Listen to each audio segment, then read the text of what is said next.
para todas y para todos. Quiero inicialmente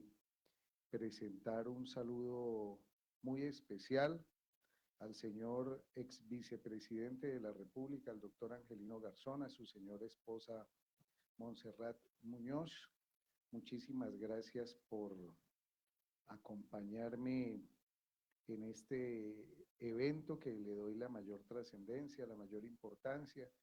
no solamente por las condiciones y por lo que representa el doctor Angelino Garzón, sino de igual manera, ustedes lo saben, para la región, debido a que se desempeñó como gobernador de nuestro departamento y de pronto tendría yo para tener algún tipo de inhabilidad para decirlo, porque participé o me dio la oportunidad de hacerlo como secretario de planeación del departamento, pero con una extraordinaria gobernación y que de verdad hasta hoy en día reconocemos y reconocen los vallecaucanos, pero lo puedo decir también a boca llena, doctor Angelino, porque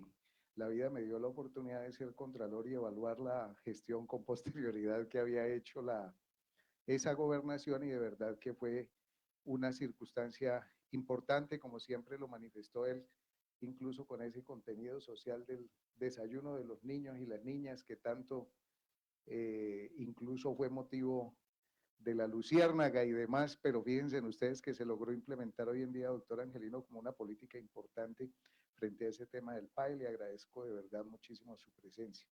Frente a un saludo muy especial a mi esposa Lina María Bedoya, muchísimas gracias por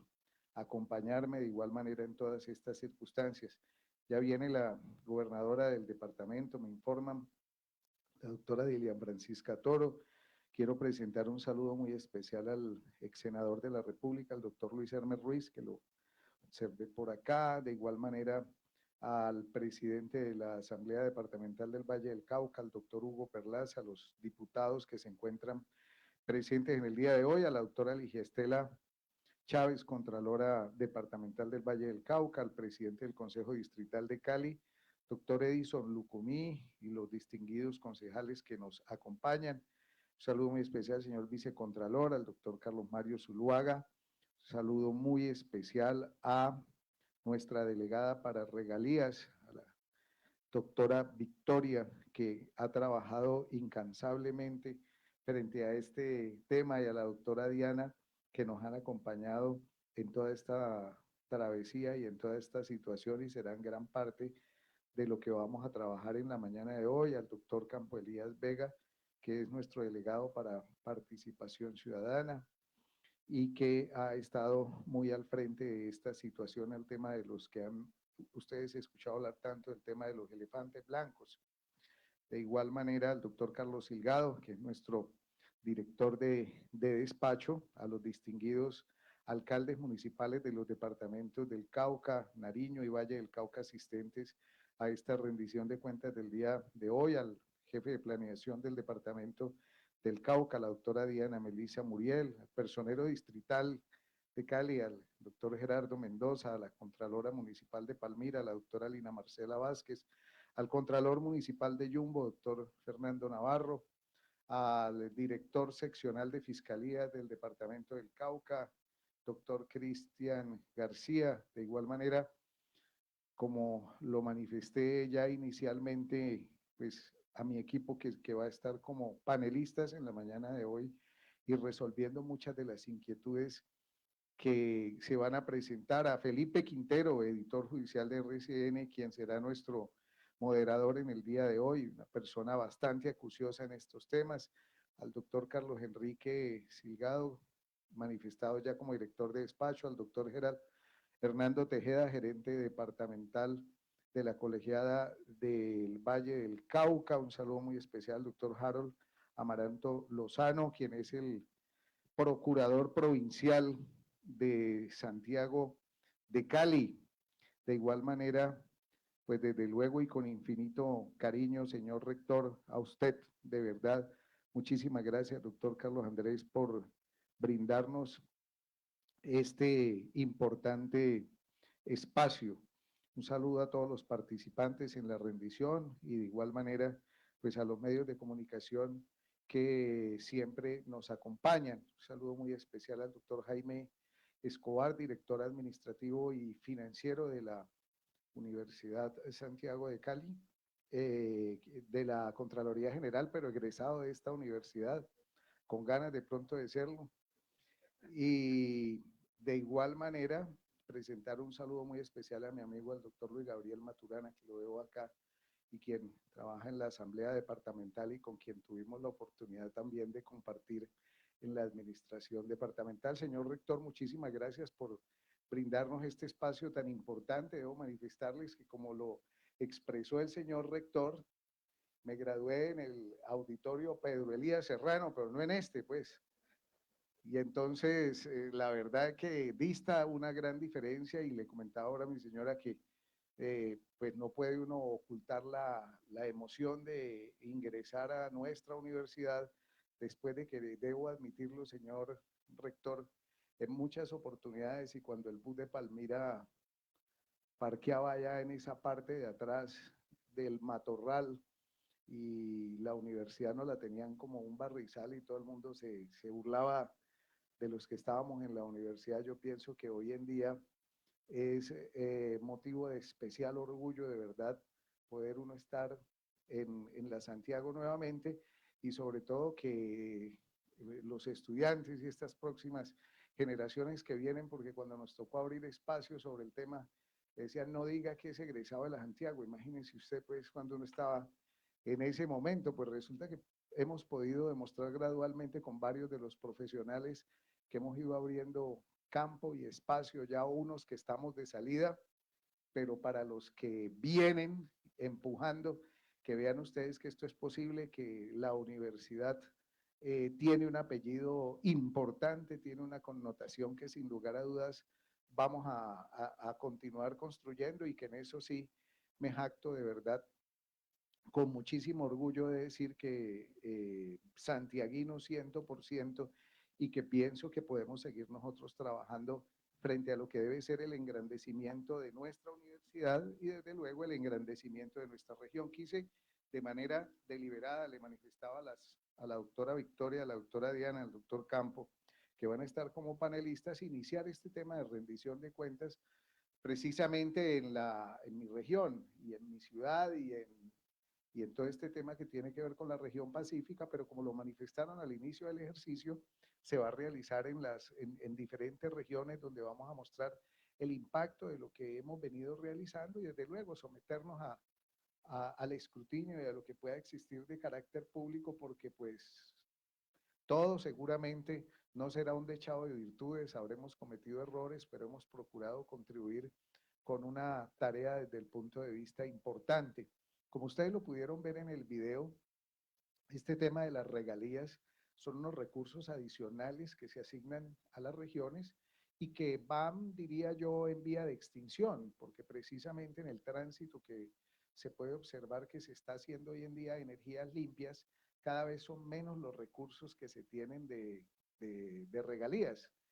Pero pues tratar de recomponer en algo y de compartir con ustedes unas reflexiones, a ver qué se puede cambiar, y potencialmente los errores que se hayan cometido, qué se puede subsanar, me parece que es un ejercicio importante y que tiene que ser la labor de la Contraloría. La labor de la Contraloría, como ustedes bien lo saben, no es sancionatoria, la Contraloría no sanciona. La Contraloría tiene un carácter fundamentalmente resarcitorio, y yo siempre repito eso, porque regularmente lo que le preguntaban, y frente a lo cual de manera inicial y respondiendo a la labor misional y visional de la Contraloría, le preguntan, bueno, pero ¿cuánto recuperó? ¿Qué recuperó de lo que potencialmente se perdió? Ese ejercicio se ha hecho con suficiente rigurosidad por parte de nuestra administración, y considero que hemos hecho un ejercicio histórico, hemos recuperado más de 3 billones de pesos, y calculamos nosotros que al final de nuestra administración podamos estar cerca de los 4 billones de pesos recuperados. O sea, entonces, si me preguntan a mí cuánto recuperaron, recuperar 4 billones de pesos en efectivo o en flujo de caja, pues ustedes pueden revisar cuándo potencialmente eso ha pasado en la historia del país. Y eso no es porque nosotros de pronto eventualmente lo hayamos hecho pues de una manera extraordinaria y los anteriores no, a mí me parece que no. Nosotros hemos trabajado sobre lo que otras personas han hecho y que creo que hay que recoger lo bueno que han hecho los anteriores, pero que a la Contraloría, usted lo recuerda, doctor Angelino, como constituyente, casi siempre se ha hablado sobre la manera y la forma de cómo se debe ejercer ese control fiscal. La Constitución del 86 hablaba de un control previo, se viene el debate en la Asamblea Nacional Constituyente del 91, donde se establece entonces la característica del control posterior. Ahí se menciona entonces las oficinas de control interno como unas oficinas que deben actuar de manera conjunta para determinar con la especie del autocontrol y poder evitar que se incurriera en esa circunstancia, pero casi que prácticamente lo que se decía frente al control posterior y de carácter selectivo era que la Contraloría llegaba ya cuando las cosas habían pasado, y ustedes lo saben que recuperar la plata ya después de unos años, o sea, ¿qué problema para configurar un hallazgo y dejarlo en firme? ¿Qué problema para determinar una IP? ¿Qué problema para condenar fiscalmente? Y ya cuando eventualmente después de un proceso se condenaba fiscalmente, pues ¿qué proceso para recuperar? Entonces prácticamente eso era un imposible, razón por la cual el acto legislativo 04 del 2019 le otorga a la Contraloría unas facultades preventivas y concomitantes, que es allí donde hemos trabajado nosotros nuestra estrategia de salvando obras. Entonces, ¿qué he reflexionado yo? La gente a veces, fíjense ustedes que yo les digo la cifra de recursos que hemos recuperado y eso, sí, pues la gente dice 3 billones y me excusan ustedes la expresión, pero regularmente dicen, si la Contraloría recuperó 4 billones, ¿cuántos habrán robado? Eso expresa y eso es lo que dice el ciudadano del común. Entonces a la gente casi siempre, ¿qué es lo que le interesa? Que la obra se entregue, Luis Gabriel. Entonces nosotros a qué nos hemos dedicado entonces a través de nuestra delegada de participación ciudadana y real a recuperar lo que podamos nosotros entonces eventualmente recuperar, porque la satisfacción es muy grande, como ustedes pudieron ver en muchas fotos, y nos colocamos una meta de recuperar nosotros, pero de manera tangible y que se puedan identificar, porque es muy fácil usted dar la cifra, no. Lo interesante aquí, Felipe, es determinar cada obra y cada cosa que se ha hecho, poder nosotros recuperar 20 billones de pesos que pudieran estar perdidos para el Estado frente a esa circunstancia, y que estamos hablando de 20 billones, prácticamente hablar de 2 reformas tributarias, y si usted le suma los 4 billones que hemos recuperado, 24 billones, estamos hablando nosotros de 3 reformas tributarias que esta Contraloría le ha podido aportar al país. Yo pienso que con eso las cifras están mostradas, son contundentes, y frente a las cifras no hay absolutamente nada. En ese sentido, repito nuevamente, es que hemos trabajado este tema que quiero que reflexionemos en el día de hoy, y este es un tema profundamente coyuntural que tiene que ver con materia de lo que es el desarrollo territorial, y sobre todo algo que vamos a reflexionar. ¿Por qué? Porque acá lamentablemente las fallas del Estado han comenzado desde el momento mismo de la estructuración de la planeación de los proyectos. Una cantidad de obras, que es lo que ha pasado cuando ustedes van a un pueblo o a un parque y ven 2, 3, 4 parques en el mismo, pero no ven hospital. Y uno dice, pero ¿y por qué aquí 3 parques, muchos de ellos abandonados, y de pronto lo que más se necesitaba no era 3 parques más adicionales del que había, sino un recurso para el hospital? O de pronto cómo canalizar esos recursos frente a temas que puedan generar un impacto. Antes de presentarles a ustedes un balance de la gestión de la Contraloría y los resultados producto del ejercicio de vigilancia y control fiscal a los recursos del Sistema General de las Regalías en la región pacífica, quiero que iniciemos analizando esto que les menciono: cómo ha sido la planeación, la articulación presupuestal de este sistema, las principales fuentes de inversión pública en sectores estratégicos como infraestructura, salud, educación, agua potable y saneamiento básico, así como en iniciativas de ciencia, tecnología e innovación. El Sistema General de Regalías fue creado a través del Acto Legislativo 05 del 2011 y reglamentado inicialmente por la Ley 1530 del 2012. nació como un mecanismo de redistribución de los ingresos generados por la explotación de los recursos naturales no renovables, con el objetivo fundamental de corregir la histórica concentración de regalías en regiones productoras y garantizar que esos beneficios alcanzaran a todas las entidades territoriales del país, en especial aquellas con mayores necesidades y menores capacidades desde el punto de vista fiscal. Posteriormente, con la expedición de la Ley 2056 del 2020, ratifica que la ejecución de los recursos del Sistema General de Regalías debe regirse por criterios de pertinencia, viabilidad, sostenibilidad, impacto y articulación con los planes de desarrollo territorial y nacional. Esas son las condiciones. Ustedes ya ahí en su mente, cada uno y cada una de ustedes juzgará si eso se cumple o no se cumple. Si no se está cumpliendo, pues entonces ya arrancamos mal y lógicamente pues el balance que se va a presentar pues tendrá una serie de falencias y de deficiencias.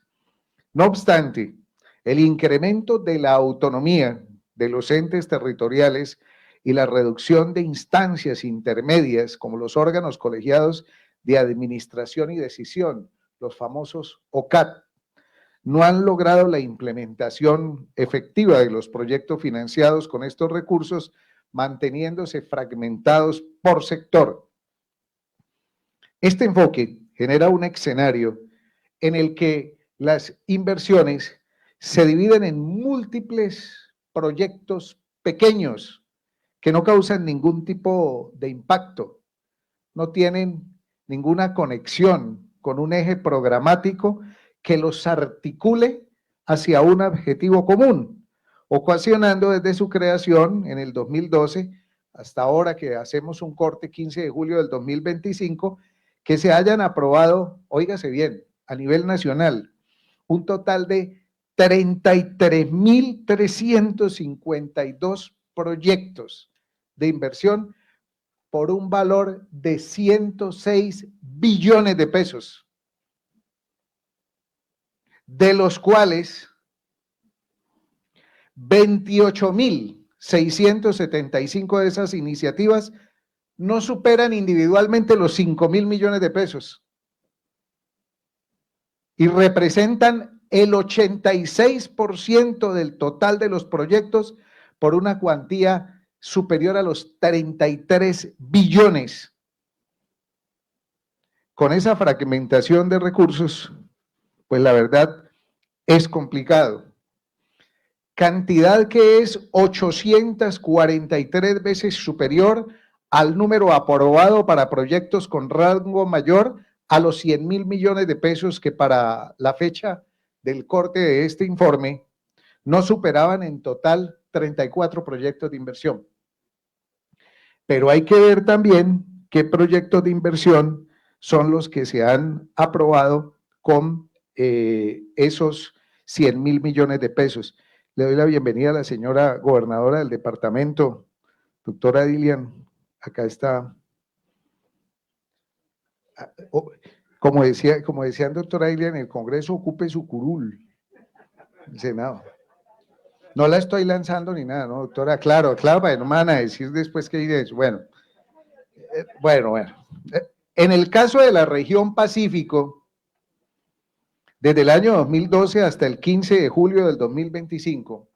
se han aprobado 5.226 proyectos por un valor superior a los 13.2 billones de pesos que representan el 12% de los recursos invertidos a nivel nacional, donde el departamento de Nariño concentra el 33% de los recursos con 4.3 billones. Cauca, el 25% con 3.3 billones. Chocó al 23% con 3 billones y Valle del Cauca con 19%, con 2.5 billones. En cuanto a sectores de inversión de estos recursos en la región, el transporte predomina con el mayor monto aprobado, de los 4 departamentos que la conforman con un total de 4.8 billones de pesos. lo cual si revisamos detenidamente supera la cantidad de inversión realizada en cada una de las jurisdicciones departamentales que conforman la región, generando entonces una alerta debido a la alta concentración de recursos dirigido fundamentalmente a un sector específico que aumenta de manera exponencial el dinero invertido en comparación hacia otros sectores que podrían traer consigo un impacto más significativo. Si bien esta atomización hacia el transporte refleja una apuesta fuerte por los temas de conectividad, también muestra fragilidad entonces en otros sectores estratégicos, un tema que está muy en boga ahora y del que no quiero referirme en este momento, como la salud, el agua potable y el saneamiento básico, así como sectores industriales y agroproductivos que generan altos índices de desigualdad, situación que se puede evidenciar en los índices de pobreza multidimensional de los departamentos de la región donde para la vigencia 2024 el Chocó presentó un porcentaje del 34%, 33.9%, Nariño el 18.1% y Cauca el 14%, siendo estos superiores al promedio nacional en el 11.5%. Aquí cabe destacar que solo el departamento del Valle del Cauca está por debajo de este promedio en el 6.2%, sin embargo con importantes retos, pero vale la pena destacar de que en el caso del departamento del Valle del Cauca, existiendo retos por delante en materia educativa, pues lógicamente en materia de salud, de igual manera como se está viviendo en todo el país, pues de todas maneras tiene una diferencia importante frente a los otros departamentos, en este caso mejor. Estos datos nos enfrentan a la paradoja de las regalías, abundancia de recursos, pero persistencia en la pobreza estructural, consecuencia de factores como el orden público, el narcotráfico, la presencia de grupos armados ilegales y la economía extractiva ilegal, las cuales limitan la libertad de acción de los entes territoriales, incidiendo entonces en factores de inequidad social, generando afectaciones también desde el punto de vista ambiental y desde el punto de vista económico. Estas circunstancias que les he expuesto desde el inicio desestimulan la generación de recursos propios y entonces ocasionan una alta dependencia a los recursos de regalías en la región. Un claro ejemplo son los 10 municipios con mayor asignación de recursos del Sistema General de Regalías, sin tomar como referencia a los departamentos y distritos capitales. Aquí podemos nosotros entonces evidenciar que solo los municipios de los departamentos de Nariño, Chocó y Cauca hacen parte de este top 10, Alto Baudó, Chocó, el Cantón de San Pablo, Chocó, Guapi en Cauca, Ismina en Chocó, Río Sucio en Chocó, la Unión Panamericana en Chocó, Barbacoa, Nariño, en Ipiales, en Nariño, Ipiales en Nariño, Magüipayán en Nariño y Tumaco en Nariño, los cuales si revisamos sus transferencias nacionales por concepto, podemos observar que estas en promedio para ellos no supera los 9.000 millones de pesos. Esta cifra es 70 veces inferior a municipios como Puerto Gaitán Meta y Becerril en La Guajira, que en el bienio pasado, 2023-2024, presentaron un ingreso por regalías superior a los 600.000 millones de pesos. Y si comparamos su recaudo en impuestos como predial de ICA, entre otros, en equivalencia con los recursos del sistema general asignados, no supera ni el 20% de estos, mostrando así esa alta dependencia que existe de esos recursos de regalías. Respecto a esta situación, la Contraloría General, como les he indicado y les he pedido a mis funcionarios de regalías, debemos colocar entonces una mirada fija de atención sobre estos recursos. Debo manifestarles a ustedes que entre 2022 y 2025 el Grupo Interno de Trabajo de Vigilancia y Control Fiscal de los recursos del Sistema General de Regalías ha auditado a nivel nacional 1.789 proyectos por un valor superior a los 34 billones de pesos, los cuales se revisaron en el Plan Nacional de Vigilancia y Control Fiscal. Solo en la región Pacífico para este mismo periodo se han auditado 222 proyectos por valor del sistema general de regalías cercanos a los 2 billones de pesos, 1.9 billones, en donde se destaca Cauca, que es el departamento con mayor valor de recursos auditados, con 46 proyectos por valor de 553.000 millones, seguido por el departamento del Valle del Cauca, donde colocamos la lupa sobre 95 proyectos por valor del sistema general de regalías, con dificultades y circunstancias como hemos tenido la oportunidad de manifestarlo y de expresarlo. Lo que nos interesa es sacar las obras adelante. Ayer tenía la oportunidad de conversar con la señora gobernadora sobre algunas dificultades que hay en algunos proyectos, y lo que me interesa a mí como Contraloría, y creo que le interesa también al departamento, es que la obra salga adelante y que podamos entonces nosotros realizar un cronograma con fechas específicas y que podemos entregarle esas obras al departamento del Valle del Cauca. En su compromiso con la vigilancia efectiva de estos recursos del Sistema General de Regalías, especialmente en territorios históricamente afectados por el conflicto armado, la Contraloría General de la República ha centrado una parte fundamental de su gestión en el seguimiento a unos proyectos que ustedes han escuchado de pronto mencionar bastante, a los famosos OCAT Paz. Se han auditado más de 600 proyectos aprobados por este OCAT a nivel nacional por un valor cercano a los 7 billones de pesos, 6.8 billones, valor de Sistema General de Regalías a nivel nacional, que casi siempre le preguntan, bueno, ¿y qué ha pasado con la Contraloría, con el tema de los recursos del OCAT Paz? ¿Cuáles fueron las conclusiones? ¿Qué sucedió? Pues bueno, en este ejercicio de control fiscal, los proyectos aprobados por el OCAT Paz nos permitieron identificar hallazgos con presunta incidencia fiscal que en un conjunto representan un posible detrimento al patrimonio público por un valor estimado de 633.000 millones de pesos. Esta cifra no solamente evidencia el compromiso de la Contraloría con la vigilancia efectiva de los recursos en los territorios más afectados por el conflicto, sino también la importancia de continuar el fortalecimiento de los mismos en la planeación, en la ejecución y el seguimiento de los proyectos de alto impacto social.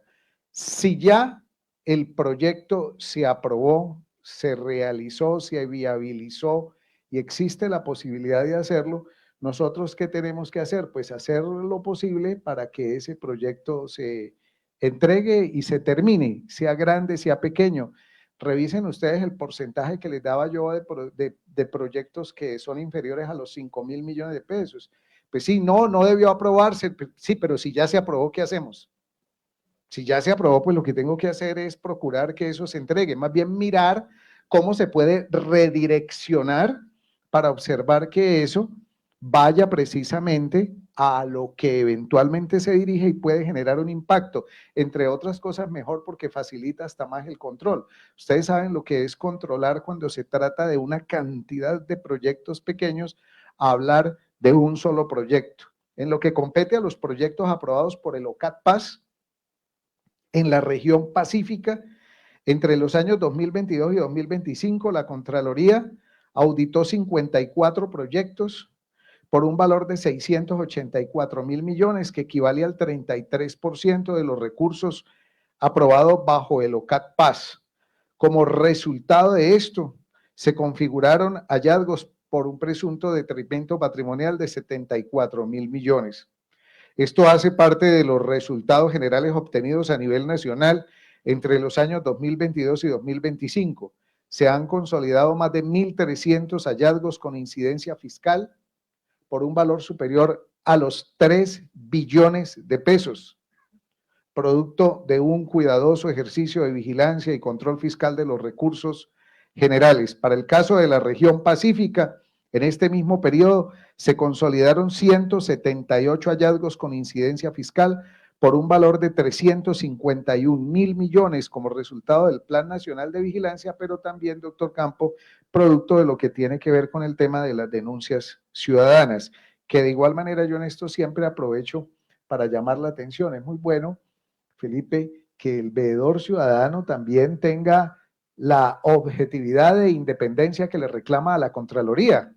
Veedor ciudadano debe mirar para ambos lados. Es que usted no pierde nada reconociendo una buena gestión o de igual manera criticando y denunciando. Pero para criticar y denunciar también tiene que criticar y denunciar al que es su amigo, supuestamente, pero no mirar solamente para un solo lado. Grave y flaco favor hacen las veedurías ciudadanas cuando se instrumentalizan única y exclusivamente con un propósito político. Hablemoslo también de la misma autonomía e independencia que deben realizarlo y que bajo ese ejercicio pues vamos a trabajar nosotros, y ahora en época electoral pues y en medio de la polarización que vivimos, me parece que es todavía muchísimo más oportuno ese llamado. Yo quiero decirles que los hallazgos más frecuentes se deben a fallas en la estructuración, como les decía, en la etapa de planeación, fallas en la formulación y presentación del proyecto de inversión. Entonces, ¿qué va a pasar? Que si eso no se hace bien, pues genera mayores valores pagados, demoras, inclusión en los ítems no previstos, y estas deficiencias se agudizan, oigan bien, en la etapa precontractual. ¿Y saben por qué? Por falta de actualización de valores del mercado, uso de estudios de diseño. A veces expresan y manifiestan, pero ¿para qué tantos estudios? No, es que los estudios tienen que hacerlos, porque en muchas oportunidades nosotros hemos ido y hemos visitado regiones en las cuales se ha construido donde el terreno no es viable, no era apto, o por ejemplo, no, ¿cómo le parece que se construyó y esto no era propiedad del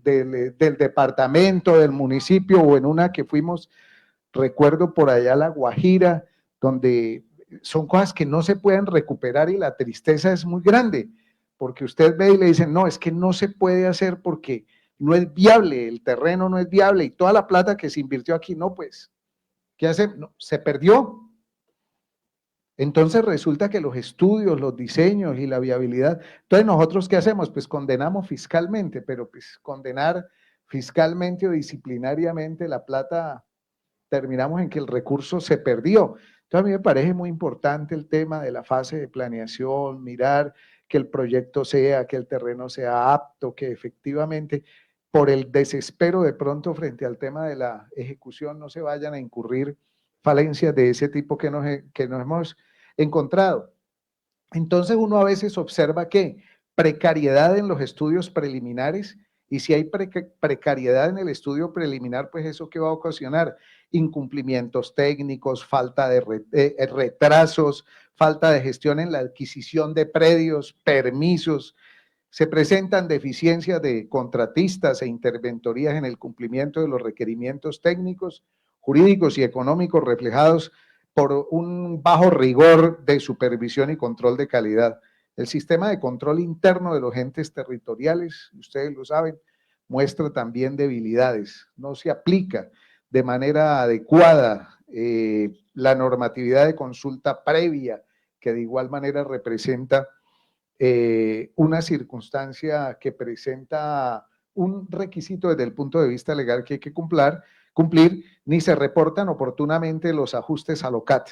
Esta inobservancia genera entonces controversias, falencias generales en la contratación estatal. Toda esta cantidad de problemas que les he relatado conlleva a la insostenibilidad de los proyectos, tanto por los constantes aplazamientos que impiden su continuidad, como por la desfinanciación originada en las actividades no previstas que encarecen la ejecución. Se retrasa el cumplimiento de los objetivos, se reduce el impacto social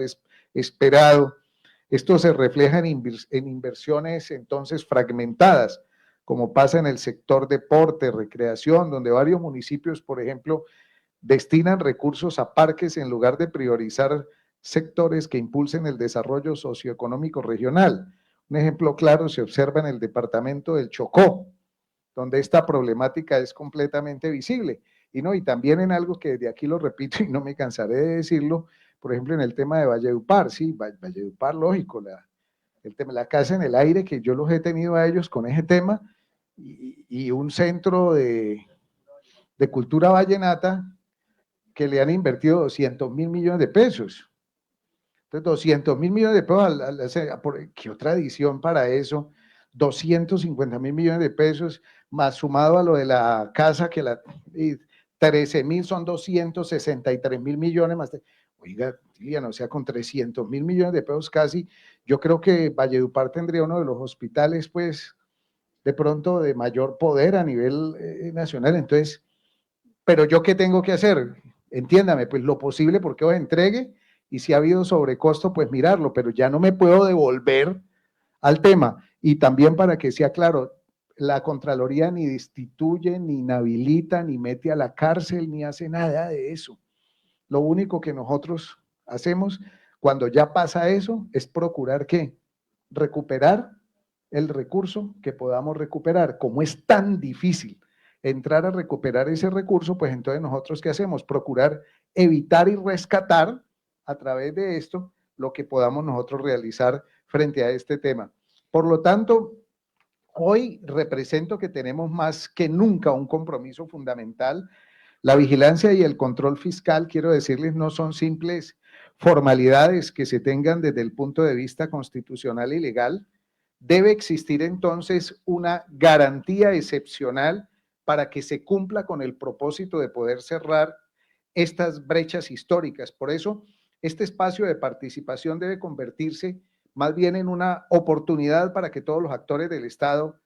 entes de control, la sociedad civil, la ciudadanía, asuman un compromiso decidido de aprovechar de manera eficiente esta fuente que ya, como les decía a ustedes, inicialmente es finita de recursos. Y les comentaba, gobernadora, que cada vez es menor y que vamos transitando hacia un tema de energías limpias, que es lo que hemos llamado nosotros la atención a realizarse. Yo respaldo y estoy completamente de acuerdo frente al tema de lo que tiene que ver con la transición a energías limpias. ¿Cuál es el problema? Que nosotros tenemos una altísima dependencia a ciertos sectores de hidrocarburos frente a los temas de regalías. Hay que ir transitando, hay que ir cambiando, pero el porcentaje de recursos que a nivel mundial nosotros generamos frente a ello, si bien es cierto, es poco y no es significativo,